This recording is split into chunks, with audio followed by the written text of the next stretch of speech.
ने कहा अनित्यम सुखम लोको मिमम प्राप भजस्व माम। माया के छलावे में, अनित्य भोगों में, दिखावटी सुखों में समय नष्ट मत करो।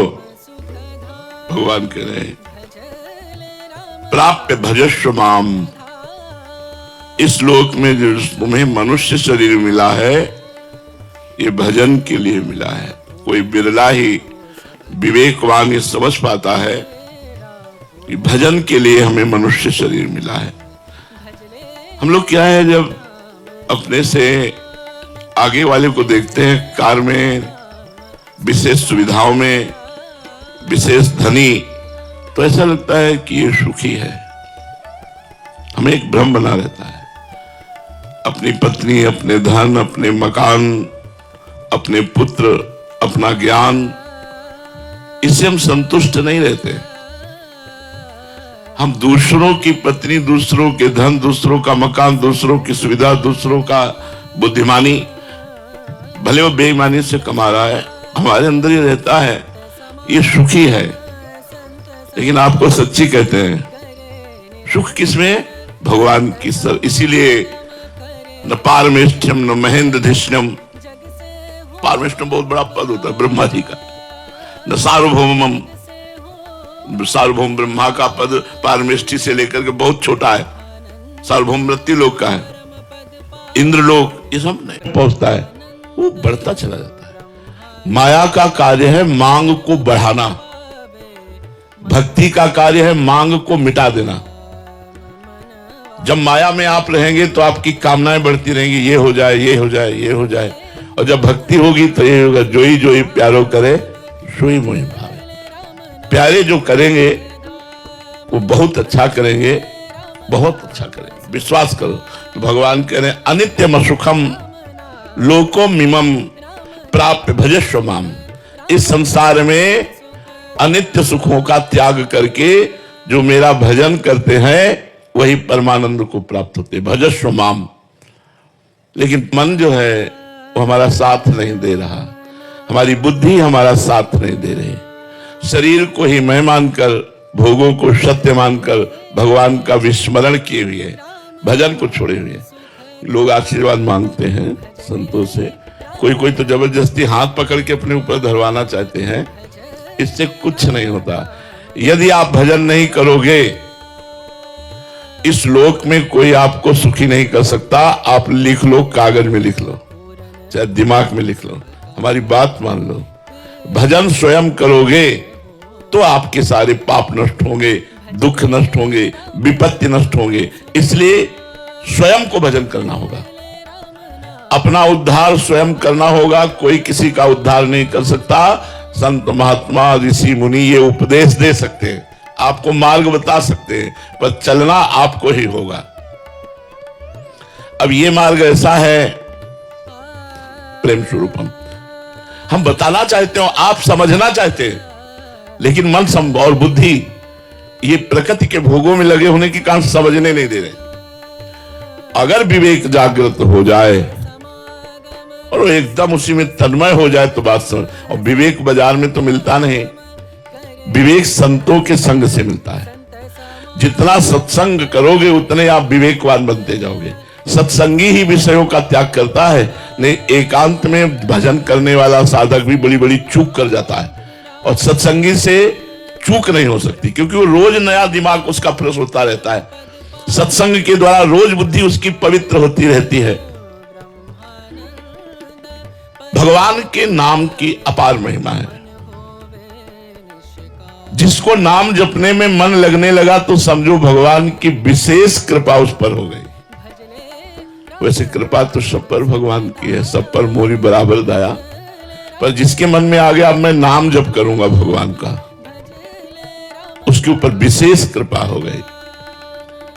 त्रिकालदर्शी, तत्व दृष्टा, ब्रह्मर्षि, महर्षि, इन सबने अनुभव किया है कि नाम जप के समान कोई साधना नहीं है। जो नाम जप करते हैं इससे बढ़कर कोई साधना नहीं है। अच्छा, इसमें पवित्र अपवित्र, देश काल नियम ये सब नहीं है। आप जैसे हो वैसे आप राधा राधा उच्चारण कर सकते हो, वैसे राम राम जप सकते हो, वैसे कृष्ण कृष्ण आप जप सकते हो। न देश काल नियमो न शौच निर्णय विद्यते कुत्र चिन्ह राधा नाम पूरे सुचो। आप जहां बोले राधा तो आप पवित्र हो गए। जैसे गंगा स्नान करने से पवित्र हो जाते नाम, ऐसे नाम उच्चारण करने से भीतर और बाहर अपवित्रा पवित्रो वा सर्वावस्थांगतो पिवाह या स्मरेत पुंडरीकाक्षम सवायाभ्यांतरा शुचि। भीतर और बाहर से पवित्र हो गए। पवित्र का मतलब पाप नष्ट हो गए। पाप नष्ट होने का मतलब दुख विपत्ति संकट ये सब नष्ट हो जाएंगे। चलाते जमींदारों की चाकरी करते थे, बहुत छोटे मोटे राजाओं जैसा उनका वैभव होता था। तो गांव में भागवत हुई। हम आपको नाम की महिमा बता रहे हैं। कुछ लोग उधर से निकले, वो ग्वालिया से कहा और नरकगामी होता है, ऐसे आचरण होते हैं। गुरु मंत्र और गुरु दीक्षा लेने से बचाव पक्ष पुष्ट होता है कि एक बार ही नाम मंत्र सही यमराज के रजिस्टर में जब लिख जाता तो भारी पड़ जाता है। और तो उसका मन लगा नहीं, उठा और चल दिया। शाम के भाग के आया और पंडित जी से कहा, पंडित जी आपने कहा था गुरु दीक्षा लिए बिना मनुष्य का जन्म व्यर्थ हो जाता है। उसकी हालत है कि फटे पुराने कपड़े अपने आप दिखाई देता है। और वो गरीब आदमी गांव का ग्वारिया, कुछ देने लेने वाला चक्कर तो था नहीं। पंडित जी ने कहा कि कल ले लेना। फिर शाम के आया, कहा कल ले लेना। ऐसे 7 दिन भागवत के पूरे हो गए। 8वें दिन पंडित जी, अब रात्रि में खूब भागवत समाप्त हुई तो दही दूध रबड़ी, जब तो सुबह 4 बजे तड़के शौच जा रहे थे। पहले लेटरिन बाथरूम तो होते नहीं थे, बाहर शौच जा रहे थे। उसने सोचा यही अवसर है पंडित जी से मिलने का। दौड़ के गया, कहा पंडित जी गुरु मंत्र दे दो। अरे बोले पागल है, बोले बिना गुरु मंत्र लिए हम ले जाएंगे। सोचा अब अच्छा कोई भी सभ्य आदमी किसी के सामने शौच कैसे बैठ सकता है। और वो पीछे लग गया। तो उनका धत गपो चंद कहीं का, धत गपो चंद। बोले अच्छा गुरु जी, और लौट गए। उसने समझा यही गुरु मंत्र है, गुरु जी ने दिया। अब जमींदार से कहा आज से हम गुरु मंत्र ले लिया, भजन करेंगे, अब आपकी गाय नहीं चराएंगे, आप भोजन देना या ना देना। घर में नहा धो के बैठ गया। बोला धत गपोचंद, धत गपोचंद। देखो भगवान के नाम की महिमा। अब इसमें कोई नाम नहीं भगवान का। रोज नियम से जपना और रोज हृदय से प्रार्थना करना कि प्रभु मैं तो गंवार हूं, मैं नीच हूं, पाप भी हमसे बने, प्रभु हम पर कृपा करो।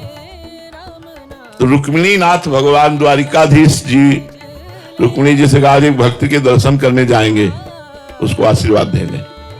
तो रुक्मिणी जी ने कहा कि हमको भी अवसर मिले आपके भक्त के दर्शन का। बोले बड़ा अजीब भक्त है, अब आप देख लो। तो उनका प्रभु आपके साथ ही चलने का मन है। तो भगवत स्वरूप हटाकर एक धनी मानी का पुरुष का रूप भगवान ने और लक्ष्मी जी ने धारण किया। लक्ष्मी जी हैं, रुक्मिणी जी दोनों। भगवान तो सर्वांतर्यामी उसके घर के दरवाजे में खड़े हुए। तो रुक्मिणी जी ने कहा पहले हम दर्शन करेंगे भक्त के। तो उनका वैसे हम पहले दर्शन करते तो ठीक रहता, अब आप दर्शन करेंगी तो देखिए आप ही दर्शन करे हो। तो घर में गई तो बिना दरवाजे का मकान, गरीब आदमी, वो लगा हुआ था, आंखों में आंसू चल रहे थे। धत गपोचंद, धत गपोचंद। रुक्मिणी जी ने भगवान के समस्त नामों का ज्ञान रखने वाली, उन्होंने कहा ऐसा नाम तुमने आज तक नहीं सुना। नजदीक गई और कहा किसका नाम जप कर रहा है? ये भगवान का नाम तो है नहीं, किसका नाम जप कर रहा है? तो जब कहा भगवान का नाम नहीं तो उसको लगा मेरे गुरु जी ने दिया। और ये स्त्री कह रही भगवान का नाम नहीं, तो आंख खोला, कहा तुम्हारे खसम का नाम जप कर रहे हो। किसका जप कर रहे हैं? खसम माने होता पति। रुक्मिणी जी आई, बोले बड़ा ज्ञानी महात्मा है, वो जान गया। हम तो छुपे वेश में गई, लेकिन वो जान गया कि हम आपकी पत्नी है। और उसने कहा कि आपके पति का भी। लेकिन प्रभु आज तक हमने इतने नाम सुने, ये नाम तो कभी सुना नहीं। तो प्रभु ये आपका नाम कैसे